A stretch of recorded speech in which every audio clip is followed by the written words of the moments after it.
Welcome back, guys. My name is Adam. I have Rusmin, Hello. Victor. Hi everyone. Thank you for joining us. Today we're going to talk about luxury. So we're going to cover this one company, and it's none other than LVMH, Louis Vuitton. And we want to find out whether it's one of the best recession-proof companies out there. All right, because the argument is during recessions,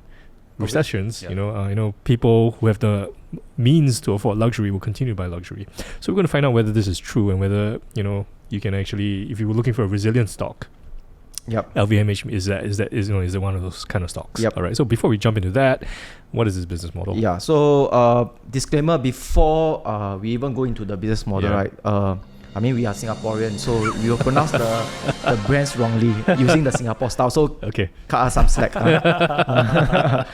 So like what? Louis Vuitton. Louis Vuitton. Louis Vuitton. Sorry, Louis Vuitton. Louis Vuitton. The Singaporean style. I think. Okay. Yeah. So basically, they are a luxury company that owns multiple brands, right? And they have 75 brands. Wow. They call it houses. Right? But I mean, we call it brands. Okay. In 6 different sectors, right? So their sectors are split between wine and spirits, fashion and leather goods, perfume and cosmetic, watches and jewelry, and selective retailing. Okay. And they got some others which is a very small amount, so I didn't really include in. So the major bulk comes from the fashion and leather goods, which is about 48.9%. The second largest is actually their selective retailing, which is 20.8%. So to give a bit of the brands in each segment, right? If you look at wine and spirits, right, I think they have about 26 brands. I think most people should know this brand called Moët, right? So that is the brand, right? Fashion and leather goods, I think they got 14. They got LV, which is your Louis Vuitton, your Rimowa, Fendi, Christian Dior, Then your perfume and cosmetic is about 16. Got your Fenty Beauty by Rihanna, Kenzo. Then watches and jewelry, they got Tiffany & Co, Hublot. Then your selective retailing, I think most people know is Sephora. Their DFS is also under them. Okay. Duty free. So it's not just luxury actually. Yes. It's like a lot of other things, but all in the luxury space, right? Okay. And it's in retailing business. And if you were to look into the their geography contribution, right, is actually quite evenly spread, with Asia being ex-Japan being the highest contribution at 31%. US and Europe is about 25%. Japan is about 7%. Others is about 12%. Okay. So they are quite evenly spread throughout the whole world. Okay. The thing good about this company is, I think it's because of the person, the chairman, right? He's actually not the founder. He actually is the architect of building this. That's LVMH. A good way to put it. Yeah. So he was, I think it's Bernard Arnault. Bernard Arnault. Bernard Arnault, right? So he actually came from a real estate business. His family business of real estate. Then he decided to go into the luxury market, right? And he started acquiring all those like brands, right, which he feels like got pricing power. So I think this person, right, really knows the business very well, because when I was looking through the LVMH models, right, they got this thing called the LVMH models, right? They got these 6 pillars, right? And when you read through the 6 pillars, right, you will realize that this guy is sort of running the whole business sort of very similar to Warren Buffett, Berkshire Hathaway. So the first thing that he talked about is actually decentralized model, right? So that means all the brands that they acquire, they run on their own, right? All independently, but they support each other through different ways, and also sharing resources and sharing maybe the factory growth and sharing the data. Like for example, maybe they do buy in bulk advertising space. So they use the whole 75 portfolio brands to go in and negotiate and get a better price. I think that's one way to put it. Makes sense. And I just, there's 6 pillars, but I just going to talk the one I feel that is makes sense in terms of retailing space. So another part of the pillar is they call it about vertical integration, right? So this one, they integrate the whole chain, right? And this chairman actually got say that, Bernard actually got say that if you control your factories, you control your quality. If you control your distribution, you control your image. So they focus a lot on understanding how to keep the brand's quality high and maintain the image that is perceived very high in the for all their customers. Okay, but the one thing that I really like is one of their thing where they say that sustaining. I think it's savoir-faire. It's a French word. Savoir-faire. It means, I think, expertise or something like that. Okay. But that's not the key. The key is, right, from this, I can really understand. I really know that he really understands the retailing business very well. Okay. Got one part of the sentence, he said that to maintain attractive, their products are attractive to the younger generation. Because when it comes to retailing, right, if you look at a lot of the brands, right, they tend to grow old with the customers. Yeah, right? I get what you mean. So usually when I look at retailing business, those that really survive, they maintain within the certain group age. So for instance, let's say your group is like, target market is 25 to maybe 40, right? So they will always maintain the fashion based on this 25, 40. So when this customer grow old to surpass 40, they don't follow their fashion.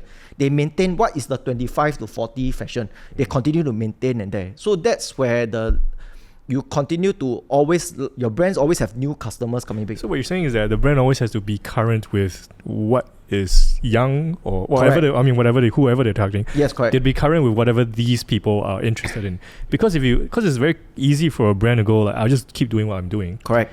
And then you end keep up targeting your old customer. And then these people grow old and your company grow old. So do you remember this brand called in Singapore? It's called Crocodile. Yeah. Oh yeah. Correct. Some people don't know, right? They grow old with the customers. Yeah. Or like OG, this retail Correct. shop. Or this like Go Lion or something. Go Lion. Oh yeah, that's a really old one, man. Yeah. Okay. Correct. I think some of you who are watching this wouldn't know these brands. Yeah. Yeah. We are quite old ourselves. Yeah. So, but yeah, that's a good point. So you're saying that this Bernard Arnault has done a really good job at always refreshing its brand and its perceived value and its perception of and he also he knows that it requires the designer to be creative, so he create a space and culture, right, to really allow the creative designer to really be very, very creative in their thing. So I think it's really a culture thing, and this indirectly I feel it builds a moat. Okay. Right. Yeah, I mean the brand itself is a moat. I mean across the different brands, and of course if the brand really is linked to quality and craftsmanship, and exclusivity, then of course the brand really stands for something. And it's really interesting because there was this article in 1998, right? He actually says by 1990 we will be the number one name in luxury products in the world. He forecast in that 1998 interview. Okay, and right now he is. And it's interesting because I always remember like the world's richest person is always some tech guy. It was Bill Gates for the longest time. Yeah. And then we had and then Jeff Bezos. And then Musk. And then but this guy, Bernard Arnault, was at one point also the richest guy in the world. Correct. Yeah. So based on just luxury brands. Yeah. And it's I think that's a testament to how well he's run this business. And he goes through acquisition, like Buffett, but they acquire, good brands and they merge, then the cash flow will use to buy the next brand. Yeah. It's not easy. I mean, acquisitions seem like it's easy, but you need to integrate everything. Yeah, correct. And the culture have to be there to support all these things. All right, so we all kind of know it's the biggest luxury conglomerate in the world right now. Almost, if you think of a luxury brand, it could be possibly linked to LVMH. So that's the business model. So I think people will understand it. It's very simple. Luxury brands, buy something, sell something. But is it recession-proof? I think that's the argument. That's the question here. So the argument is basically, when it comes to a recession, people, I think some brands like, for example, Walmart or Dollar General, because these are things that are cheap, people will still buy them during a recession. But is it the same for luxury? Yeah, so if you look over here, there's this revenue in millions for LVMH for 26 years, 1997 to 2023. You can see actually in terms of revenue, they in 0809 during the 2009 they do drop a bit, and that most of the years they are flat. 2020 they dropped because of the store closure. That was one of the biggest revenue drop for them. So 2020 was a big drop. Yeah, because 2020 no one was going out to shop. Yeah, anymore, correct. Right? And there's forced lockdown on their stores and all this. But in terms of revenue, they seems to be much resilient except for the COVID. Okay. I think the whole sector have a very similar behavior. You see the drop in 0809 during the financial crisis, and then COVID 2020, right? Yeah. And then there was a slowdown in 2002 and 2003. Okay. Right. So But if you look in terms of net profit, right, they do have in the 26 years history, they dropped about 4 times, right? You got your 1998, they dropped about 40% in terms of the net profit. I adjusted for exceptional item. But I don't know what happened because I can't find the 1998 annual report. 2001, they dropped 53% in terms of profit because they say that there's slowdown in terms of the economic, in terms of the country that they have in US and Japan that they are in also. And also the September 11 that caused there's a turmoil in the world.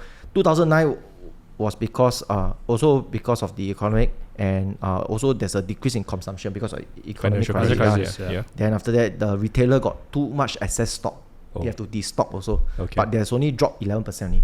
The COVID pandemic dropped 33% for them because. So this is for profit. So adjusted profit in the sense. Adjusted profit. So revenue is a bit more stable, resilient, more stable. Like it seems like even during a recession year, the revenue is kind of like either flat, maybe drops a little bit.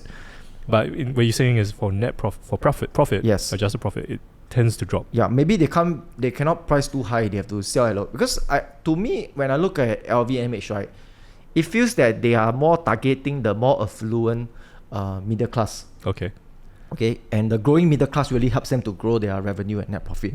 But if you were to compare it with MS, I think that's the pronunciation. Hermes, Singapore is Hermes or something. Right? Hermes. Okay, so but that's MS. I think that's the correct pronunciation. Okay, they are much more resilient because when I look at MS, right, I think that they are targeting more of the high end. Yes. So there's still a very different types of customer they are targeting. There are tiers when it comes to luxury. Yeah. So not anybody can buy the MS bag because you have to hit a certain criteria. Then they qualify you. Then you can buy it, right? Everything. And if you look at MS, 08, 09, all the different crises, they are still growing. Okay. Yeah, it's very different from the middle class. You know, it's very different. Yeah. The power of Birkin's back. So you're saying that, so you could just comparing now to Hermes, because Hermes even during recession years, their revenue and profit resilient. Yeah, like no problem. So you're saying that maybe in terms of high-end luxury, people who really have, you can censor this out, this you money, right?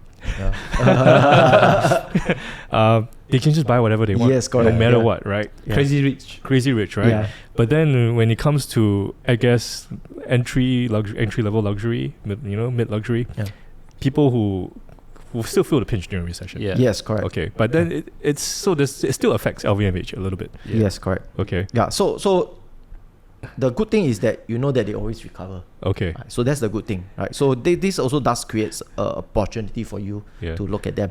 The next thing is some may concern because they have always been growing through organic growth and also acquisition as a main, right? So if you were to look at their debt level, it's about 22 billion euro dollars. So their cash is about 11.3 billion euro dollar. But let's say I don't talk about the cash. You take the 22 billion euro, right, over their cash flow, they can easily pay between 1.2 years. Okay. Right? So their debt level is not high. What a lot of people's concern is when they keep going for acquisition spree, right, their debt level is very high. But these companies no, because the company that they acquire are first good brands that are cash generative, and they go inside, right, and they try to share information and they optimize it in terms of the operation and so very much like Berkshire Hathaway. Yes, correct. You're saying. Yeah. Okay. I mean, they share information how you optimize it, but they don't really they manage independently. I think they're more on like private equity side because they really go in and optimize it. Okay. And on top of that, if you look at this company, they pay very consistent increasing dividend, except for the 2019 and 2020 because of the COVID pandemic, they just dropped, but they recovered back already. All right. So it seems like it's a bit affected by recessions, but would you say it's still resilient? I think it's generally much resilient as compared to a lot of the other types of operating or other sectors.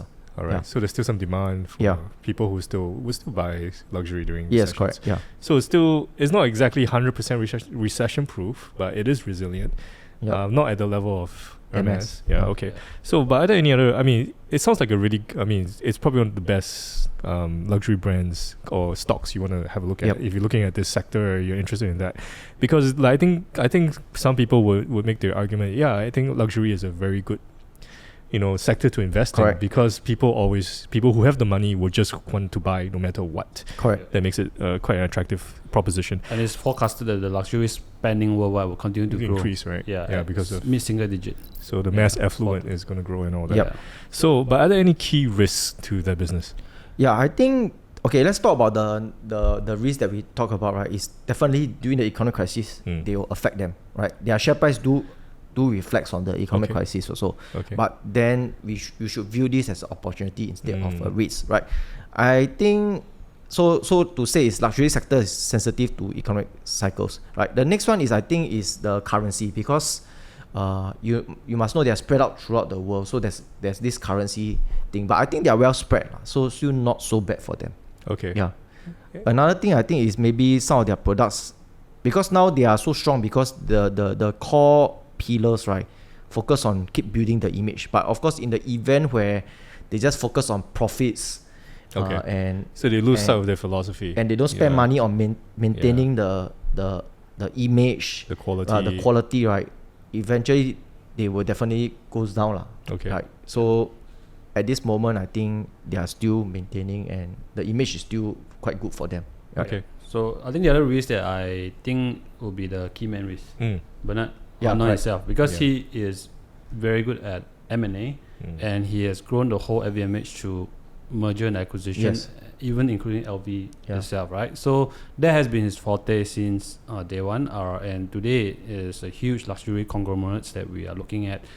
And now he's 75 years old, right? And recently he changed the retirement age for the LVMH to 80, so that he can work for another 5 more years. But then he's a workaholic. He likes he's a workaholic, but because this company, the whole company belongs, I mean, they are the majority shareholder, right? They own about 48.6% as of end of 2023. That's a big chunk. But in terms of voting rights, they have they control about 64. So this is considered a family business.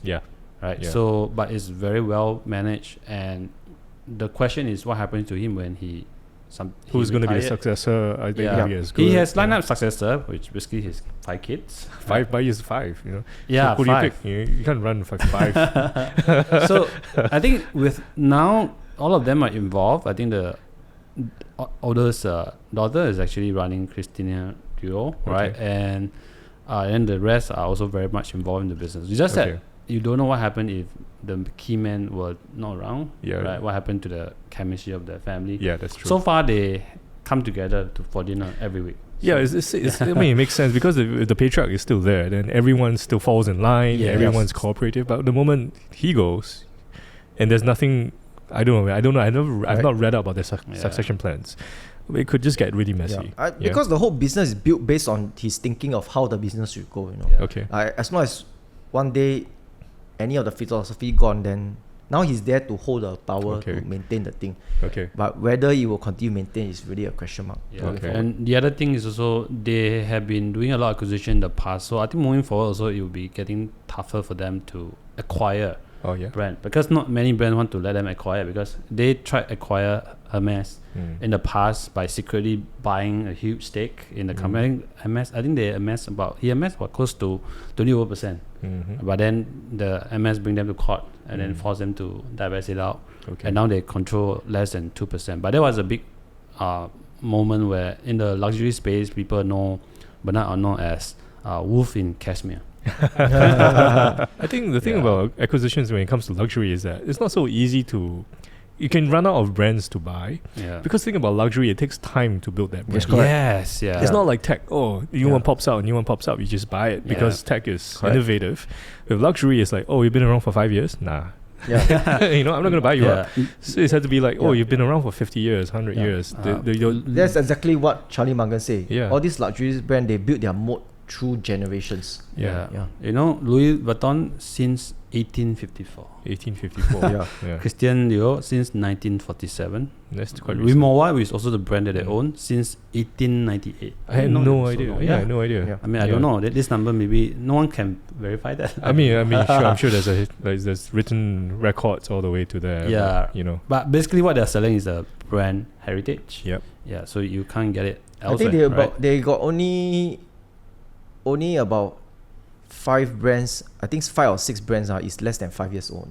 But then we wouldn't call them luxury brands. It's just like brands that they have. Right. A lot of them they got like 30 over legacy brands, right? Which is history, very long history. Yeah. Okay. So how would you value LVMH? I think the PE will be a good valuation, Okay. good valuation method for them. So if you look at their past 10 years PE, right now they are traded around the average around 27.7 like that, right? So they are at that range right now. But then I do have my concern, because if you look at the average PE is about 27.7 times, but if you look at their past 26 years net profit growth is about 12.5%. Then the 10 years growth is about 15%, and 5 years growth is about 18%. So actually the recent 5 years, right, has been growing very fast because of the COVID pandemic. So I think that eventually they will tend to normalize it. Also, it's like this post pandemic frustration that people just want to go and buy. I believe they will normalize it. So I think a more sustainable growth moving forward is between 12 to 15%. So it's not a very fast. I mean, it's decent growth. Decent growth. It's decent. Yeah. But wouldn't say super fast. Yeah. But at the PE, I think if let's say if we're to 12 by 15%, right, I think 27 times average is a bit too high. If you can buy around 20 times and below, that will be a better bet, right? I mean, they do hit that range during crisis also. Okay. So you can just wait. Anyway, like I told you, they are very sensitive to economic crisis. Right? Even though they tend to still pay dividends and make profits during that time, but then people will just whack their share price. Okay. And it's your job, to of course assess whether it's a temporary or permanent situation. Okay. To me, permanent is when they don't live up to the philosophy and their quality start to drop and they focus on short-term gains, profits, and all this. Yeah. Right? Then I will concern about this company. All right. So at this point, it's fairly valued. Fairly valued. All right. Okay. No recommendation buy or sell. Please do your due diligence and your research. But this is a pretty for people who are interested in luxury. Maybe because you buy all this stuff yourself. This is a company that you could do research on. And it's something that you're familiar with. And it's a well-run company. Yep. Well-run. Very well run. Good capital located. Yeah. Good capital locator. Good management. Know how to acquire. Know how to run the business. Okay. Run the business based on a certain philosophy, which is correct. I feel. Retailing how to survive retailing is you have to extract in a certain age group, which they did that, right? And they have the pricing power to increase price also. Yeah. Right? Oh yeah, that's a good point. Pricing power for luxury always there. Yeah.